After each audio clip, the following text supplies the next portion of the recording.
एहो अपन आशीर्वाद बनवले रहिहा बाबा हो, चमके जैसे चांद चमकौले रहिहा बाबा हो। शान राज भर के बढ़वले रहिहा बाबा हो, शान राज भर के बढ़वले रहिहा बाबा हो।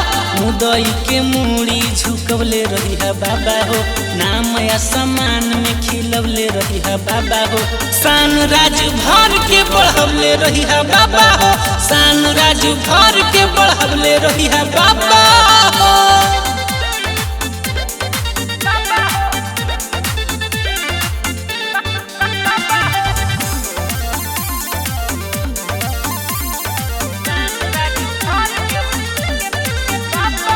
बनी के पुजरिया हो दुअरिया, अब फेरी न नजरिया ए बाबा हो। दीदी दर्शनमा तड़पे मोरा मनमा, अब खुली न नयनमा ए बाबा हो। हाथ मोरा माथावा पधैले रहिहा बाबा हो, दुखावा बलाई से बचवले रहिहा बाबा हो। शान राज भर के बढ़वले रहिहा बाबा हो, शान राज भर के बढ़वले रहिहा बाबा हो। Music by Murli Mukesh.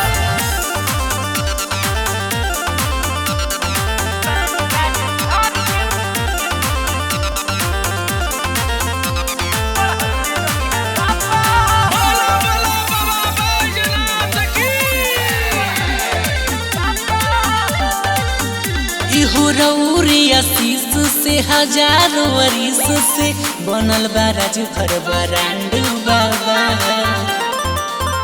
Easy केहू से ना डरेले, शेरनिया लड़ेले, करेला बड़ा बड़ा कांड बाबा।